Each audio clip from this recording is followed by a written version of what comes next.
जिस हिसाब से टीचरों को मारा गया है, जिस हिसाब से उनको परेशान किया गया है, वो कतई भी कभी भी माफ़ी के योग्य नहीं है। अरे हमारे टीचर क्या करने गए थे वहाँ पे? क्या कोई किसी व्यक्ति को हानि पहुँचाने गए थे, कोई आंदोलन करने गए थे, या कोई बहुत बड़ा एक ऐसी अराजकता फैलाने गए थे जिसकी वजह से सरकार को कोई आपत्ति होती? अरे कुछ अध्यापक गए थे, गिने चुने अध्यापक गए थे, और वो सिर्फ डीओपीटी मिनिस्टर से मिलना चाहते थे। वो मिल करके अपनी बात रखना चाहते थे ताकि जो बच्चों के साथ गलत हो रहा है उस गलत को देखा जाए, इस वेंडर को सुधारा जाए, एडिक्विटी वेंडर को सुधारा जाए, ताकि सीजीएल जैसे बड़े एग्ज़ाम में ऐसी धांधली दोबारा ना हो। यही तो करने के लिए गए थे। यही कह रहे थे कि 4 से 5 लोग डीओपीटी मिनिस्टर से मिलेंगे और अपनी पूरी बात रखेंगे। यही तो कहा था उन्होंने। लेकिन हुआ क्या?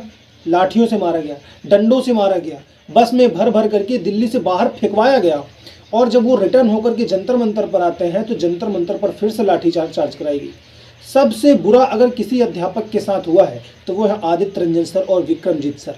सबसे बुरा अगर किसी अध्यापक के साथ हुआ है, मुझे ऐसा पर्सनली लगता है कि जो पुलिस वाले थे, जो बड़े बड़े ऑफिसर थे, उन्होंने आदित्य रंजन सर और विक्रमजीत सर को टारगेट किया है।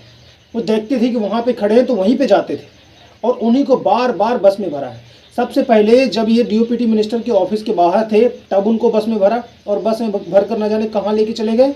और इसके बाद जब वहाँ से वो छूटे और जंतर मंतर पर आए और जंतर मंतर पर जब अपनी बात को रखने लगे तो वहाँ पर भी लोग आए, पुलिस वाले आए और पुलिस वालों ने उनको पकड़ लिया और पकड़ करके फिर से बस में डाल दिया। रात को 11:30 बजे या 12 बजे के समथिंग उनको जाकर के छोड़ा गया। और उनको छोड़ा, ना केवल उनको छोड़ा, छोड़ने के बाद उनके ऊपर एक एफआईआर दर्ज करा दी। आपने वीडियोस देखे होंगे, नहीं देखे होंगे तो मैं आपको बता दे रहा हूँ, एफआईआर दर्ज करा दी। अब जब एफआईआर दर्ज हो गई तो इसका मतलब वो जो व्यक्ति है वो हाईलाइट हो गया पुलिस की नज़रों में। अगर कुछ भी गलत कृत्य होता है, गलत काम होता है, तो सबसे पहले अभिनय सर और विक्रमजीत सर को गिरफ्तार किया जाएगा, इसलिए क्योंकि उनके ऊपर एफआईआर दर्ज है। मतलब उनका एक क्रिमिनल में नाम हो गया कि भैया ये तो अराजकता फैला रहा है। अगर टीचर अपनी बात रख रहा है, अगर टीचर अपने बच्चों के हित की बात कर रहा है, तो ये अराजकता फैलाना हो गया। उनके ऊपर एफआईआर दर्ज करा दो, उनको लाठी डंडों से मारो, उनको बस में भरो भेड़ बकरियों की तरह, उनको पीने के लिए पानी ना दो, उनको खाने के लिए खाना ना दो, ये ऑटोमेटिक थक करके हार करके बैठ जाएंगे। ये सरकार की मानसिकता है। मुझे एक बात समझ में नहीं आती है, अगर हम लोग ट्विटर पे ट्रेंड करवाते हैं, पहले दूसरे तीसरे चौथे नंबर पर लगातार ट्रेंडिंग एसएससी की डिमांड थी, जो हम एसएससी से डिमांड कर रहे हैं वो ट्रेंडिंग था, ट्रेंड करवाते हैं तो डिजिटली आप बात सुनते नहीं। अगर हम अपनी प्रोटेस्ट को आगे बढ़ाने की कोशिश करते हैं और हम डीओपीटी मिनिस्टर से मिलने जाते हैं तो वहाँ पर आप हम पे लाठी चार्ज करा देते हो।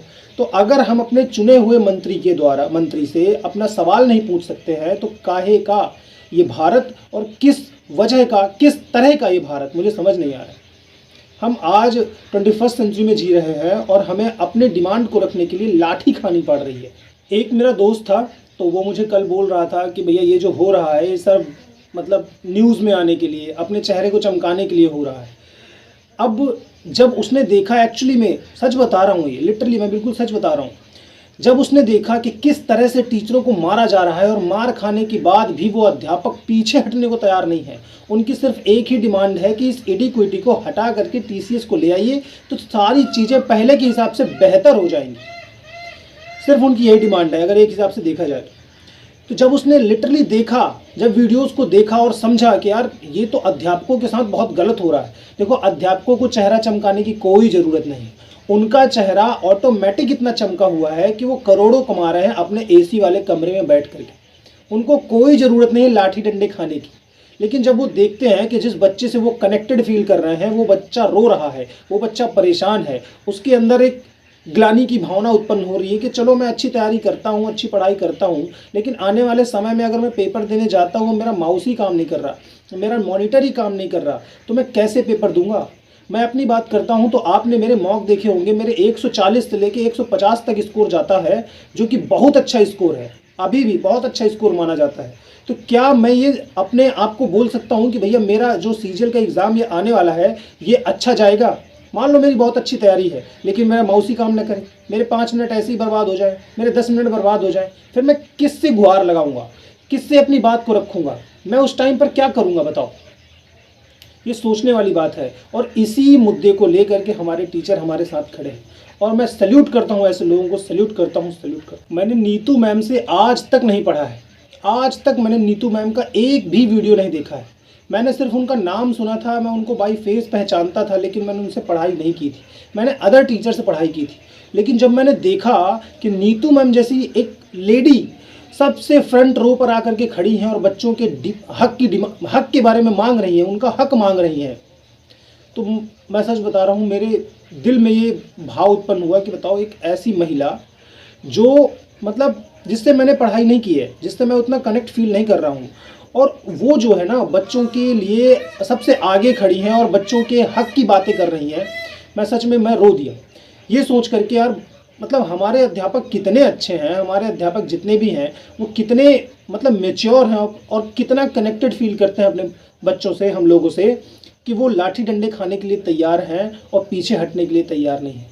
उनकी डिमांड को पूरा होना ही पड़ेगा। अब सिर्फ यही रास्ता बचा है कि अब आपको कुछ भी करके उनके आप डिमांड को पूरी करिए। और इस बात को आप याद रखिएगा, अगर इन अध्यापक के साथ ज़्यादा ज्यादती होती है, अगर इन टीचरों के साथ ज़्यादा मुसीबतें इनको आती हैं, तो इसके जिम्मेदार आप लोग और हम लोग हैं। इनके जिम्मेदार और कोई नहीं है, कोई गवर्नमेंट नहीं है, कोई कुछ नहीं है, हम ही लोग हैं इनके जिम्मेदार। क्योंकि जो देखो, अब मैं कल का आपको बात बताता हूँ, जब ये लोग बस में ले जा रहे थे ना नीतू मैम लोगों को और राकेश सर को, सबको ले जा रहे थे, तो बच्चे खिड़कियों के बाहर से जलेबी दे रहे थे, उनको फेंक रहे थे, लो जलेबी खा लीजिए, पानी दे रहे थे, मतलब इतना प्यार दिखा रहे थे, जलेबी पानी उनको देख रहे थे। भूखे प्यासे हमारे अध्यापक जा रहे थे, तो आपने देखा होगा वीडियोस, तो जलेबियाँ उनको दे रहे थे, खाने पीने की वस्तुएं देख रहे थे। ये देख करके उन सभी टीचरों का मन पसीज गया कि बताओ ये बच्चे हमारे साथ कितना हमारा सपोर्ट कर रहे हैं। देखिए, हम ये जंग जीतें या ना जीतें ये तो आगे वक्त बताएगा। एडीक्विटी को हटाया जाता है या नहीं हटाया जाता ये तो वक्त बताएगा। सीजीएल पोस्टपोन होता है या नहीं होता ये वक्त बताएगा। लेकिन एक चीज़ हमें बहुत अच्छे से हम लोगों ने सीख ली है कि जिन भी अध्यापक से हम पढ़ रहे हैं वो अध्यापक हमारा साथ देने के लिए सबसे आगे खड़ा है। मैं किसका नाम लूँ बताइए? आदित्य रंजन सर, अभिनय सर, राकेश सर और नवीन सर, अंकित भाटी सर, और मतलब आप खुद देखिए कि मैं ये तो चलो मैंने बड़े बड़े नाम आपको गिना दिए, बहुत सारे लोग हैं, मैं सबका नाम तो नहीं ले पाऊँगा। आप खुद देखिए, आपको ये देख करके अपने मन में ये कम से कम ये भाव उत्पन्न होगा, ये अपने मन में आप खुद सोचने के लिए मजबूर होंगे कि यार बताओ, जिन अध्यापक से हम पढ़ रहे हैं वो अध्यापक हमारे लिए लड़ रहे हैं। कितनी मतलब बड़ी बात है। आजकल किसी को फुर्सत नहीं है भाई दूसरों की लड़ाई लड़ने की। आजकल सब अपने ही काम में मस्त हैं, मस्त पैसा कमा रहे हैं और एसी वाले कमरे में बैठे हैं, किसी को कोई मतलब नहीं है।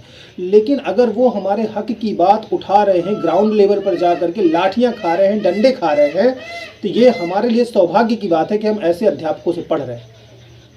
और मैं सैल्यूट करता हूँ ऐसे सारे के सारे अध्यापकों को, सारे के सारे टीचरों को हाथ जोड़ करके मैं उनको प्रणाम करता हूँ कि उन्होंने ऐसे मौके पर हम लोग हमारा साथ दिया। और अगर अब हम जंग हारते हैं तो उसके जिम्मेदार हम हैं। एक स्टूडेंट उसका जिम्मेदार है, अध्यापक उसके जिम्मेदार नहीं। भाई, पुलिस के आगे डंडा कोई नहीं खाना चाहता, कोई भी नहीं खाना चाहता। क्या आप डंडा खाना चाहते हो? कोई नहीं खाना चाहता यार।